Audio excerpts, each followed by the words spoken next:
All right, so in the last video, we talked about the net change theorem and how a definite integral of a rate of change, a function representing a rate of change, or in other words, a derivative, will give you the net change in that function from a to b, which are the limits of integration. And we cited the velocity and position example. So we're going to do an example using that.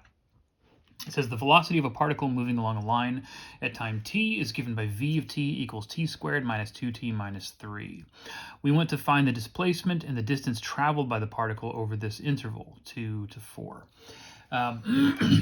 So it's asking for two things here. It says displacement and distance. The distance, the actual distance ends up being a little bit more complicated than the displacement. So we'll talk about that once we've found the displacement. The displacement, as we showed on the previous page, is just equal to the definite integral of our velocity function. So for displacement,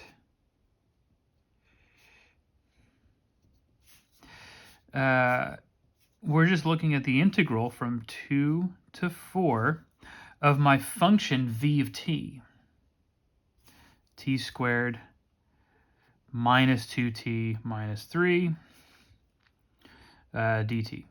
Okay, this is an easy one to do because it's a polynomial, so we're going to get t cubed over 3, this is my antiderivative, minus, this would become t squared, minus 3t, evaluated from 2 to 4. So what does this come out to?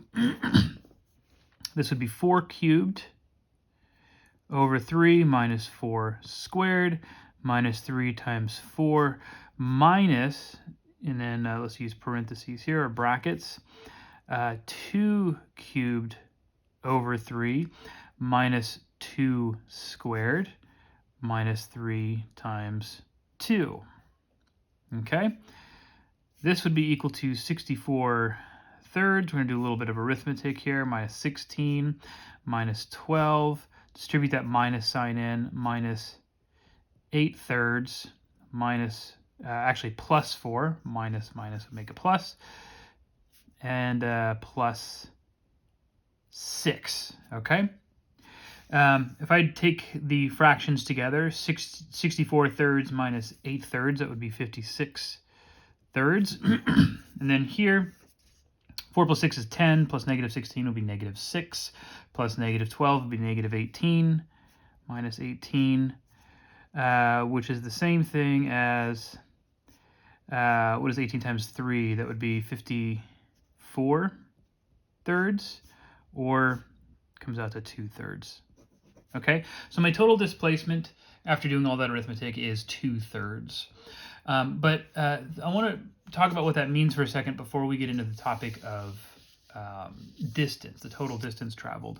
Remember, we're talking about a particle that's moving around. So let's say 0, 1, 2, 3, 4, and so on and so forth. Now the particle can move to the right or to the left. And let's suppose for a second that I start here at 0. The particle, after a certain amount of time, travels here, and then maybe it stops and turns around and comes this direction, and then maybe it stops again, turns around and goes that way, and then maybe it stops one more time and turns around and stops right there. Okay, so this isn't a good picture, but it's changed directions a few times. It started at 0, it ended up at 1.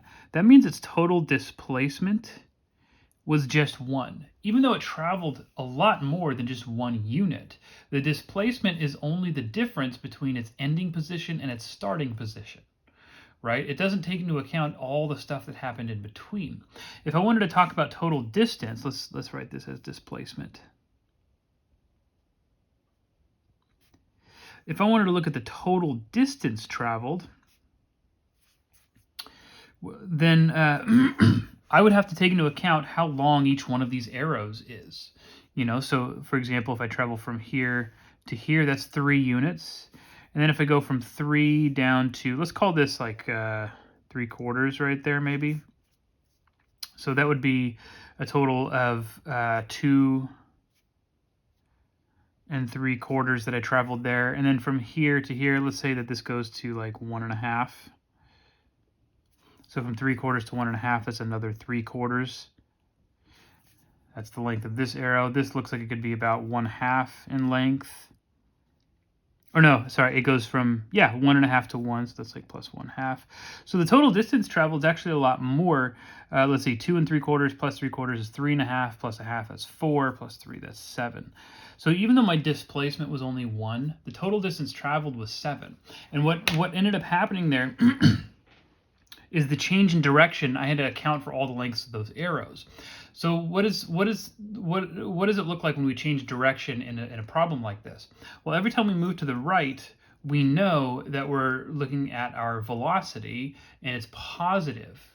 And then if we're moving to the left, our velocity would be counted as negative. So in order to get the total distance traveled, I want to count every single one of these arrows as if they represent a positive change in my position. And the way that we do that is we take the absolute value of our velocity function. So distance traveled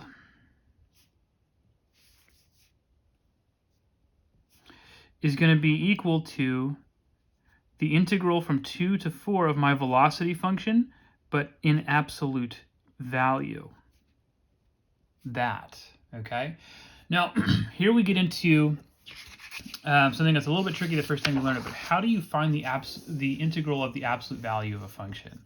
Well, the key is to remember how we defined the absolute value function. If I have the absolute value of some function f of x, then this is equal to f of x anytime f of x is greater than or equal to 0, and it's equal to the opposite of f of x anytime f of x is less than 0. Okay? And the reason for that is because if f of x is less than 0, that means it's negative, and the absolute value function should take negative numbers and turn them into their opposite, something positive. So this minus sign out here is taking the opposite of this. It's a negative of a negative, which makes it positive. If the function f of x is already non-negative, the absolute value function doesn't do anything to it. It leaves it alone, which is why we just have f of x here. Okay, so now if I wanted to integrate some function f of x, let's suppose that f of x looks something like this. Okay? This is y equals f of x, and let's say that this is like a right here, and this is b. What does the absolute value of f of x look like? Well, any part of this function that's already positive, meaning above the x-axis, is going to stay unchanged. So these parts of the function are not going to look any different. But any negative parts of my graph, anything that's above or below at the x-axis, we take the opposite of that, which will flip that part across the x-axis. It's going to do something like this. Okay? Not a perfect graph, but that's y equals the absolute value of f of x. And we can see that the key here is to figure out where the function f of x changes sign from positive to negative or from negative to positive, which if the function is continuous, and it will be if we're integrating it, would mean that it has to pass through 0 when that change happens. So we actually have to start by taking the absolute value of our function and we have to start by finding the zeros of our function. So coming up here, notice that v of t is equal to t plus 1, t minus 2, right? I can factor that. I'm sorry, t minus 3, not minus 2, minus 3. I can factor it this way, and this gives me 2 zeros. If I set that equal to 0, that implies that t is either equal to negative 1 or 3. Okay? Now, those are the places where this function can change sign from either positive to negative or negative to positive. And to make it a little bit easier on myself, I can see by graphing this thing, negative 1 and 3. I already know, looking at it, that we have a quadratic function here with a positive leading coefficient, which means it looks like a parabola that opens upwards. That must mean that we're looking at something like this, right? Now, we're not interested in this 0 right here, in this x-intercept of -1, because we're integrating this function over the interval from 2 to 4. So I've drawn more of my function than I actually care to right here, which means if this is 2, we only really care about this part of the function right there. And this part that dips below the x-axis, I need to take the opposite of that to get the, go like that, to get the absolute value. So what does that actually look like? Well, I use the fact that I found a 0 of 3, and I set this thing equal to the integral from 3 to 4 of the absolute value of v of t dt, and I add this guy, 2 to 3, the integral from 2 to 3 of v of t, absolute value of v of t dt. I'm using that integration property that we've already talked about a couple of times, where you can split a definite integral up into 2 parts like this. I'm doing it this way because based on what I'm seeing up here, on the interval from 2 to 3, the function is negative, and so I need to take the opposite of that function. Whereas on the interval from 3 to 4, the function is positive and nothing needs to change. So this first integral is fine as is. I can write that as the integral from 3 to 4 of v of t dt. And this guy, the function is negative. So I need to take the opposite. The absolute value function will take the opposite of v of t, which makes this a minus now. 2 to 3 v of t dt. Okay? Now, to evaluate this, we've already found our antiderivative up here. So I'm just going to jump to that. The antiderivative is going to be t cubed over 3 minus t squared minus 3t from 3 to 4 minus t cubed over 3 minus t squared minus 3t from 2 to 3. Okay? So up here, we evaluated this thing at 4. We got 64 thirds minus 16 minus 12. Let's just combine a couple of these. Negative 16 minus 12 is going to be negative 28. So I know I can write the first part of this as negative. Actually, let's do the 64 thirds minus 28. That's what I get when I plug a 4 into all of this. I haven't plugged a 3 in yet, so let's try that. That's going to be 3 cubed over 3 minus 3 squared minus 3 times 3. Okay? Minus, now we're going to move on to here. We plug the 3 in again. So I'm going to plug in 3 cubed over 3 minus 3 squared minus 3 times 3. And then minus, I'm going to plug a 2 in. And remember, we've done that over here already. We've plugged a 2 into that same antiderivative. 4 plus 6 is 10. So I got negative 8 thirds plus 10 after I did that. Minus 8 thirds plus 10. And I'm not including parentheses because that's what I got after distributing the minus sign in. So I've already accounted for that. Okay? Actually, though, come to think of it, we do need to put this whole thing in square brackets because we're subtracting all of that. So that minus actually will come and affect this minus right here. All right, let's work on this. So 64 thirds minus 28. Now what's going on the inside here? I have 3 cubed over 3, so that'll cancel with one of those, giving me 3 squared, minus 3 squared, minus, this is also 3 squared. So it's like negative 3 times 3 squared, which is minus 27.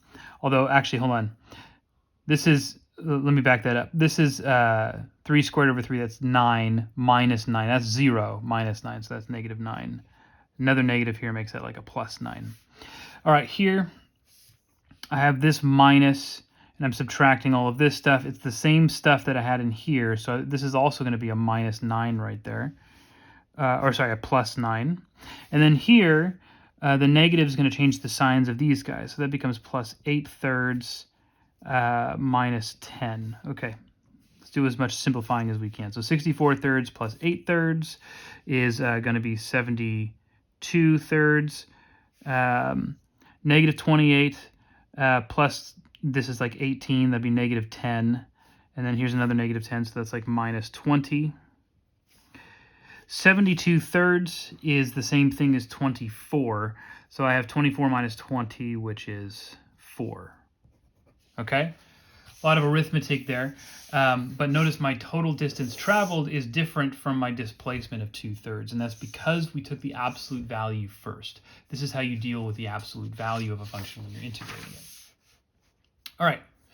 Last example, this one is more kind of just a one that we're thinking through. So it says a honeybee population starts with 100 bees and increases at a rate of n prime of t bees per week. Notice the prime there indicates that we're looking at a derivative, which makes sense because a derivative is a rate of change. It's asking us what this expression represents. What does 100 plus the integral from 0 to 15 of n prime of t dt represent?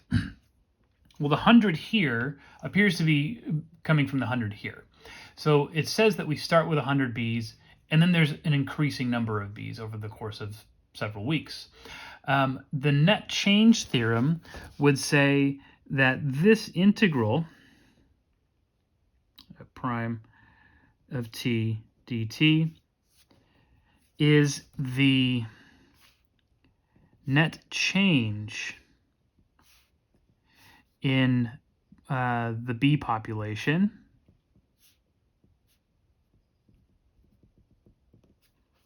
and since it goes from 0 to 15 and time is measured in weeks, this would be the net change over the first 15 weeks.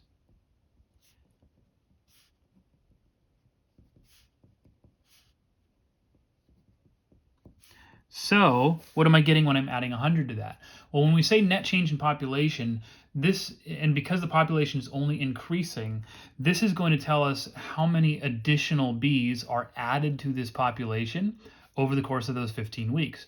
But because we started with 100 in the first place, we're adding 100 to that to get the total population. So the total population of bees after 15 weeks is 100 plus the integral from 0 to 15 n prime of t dt. Okay? And again, there's a few problems in the homework that are like this, where we're just interpreting the meaning of an expression like this, involving this definite integral of some rate of change function in an application. Notice we're not evaluating the integral explicitly or anything like that. We're just interpreting. Okay? So that's going to be it for section 5.4.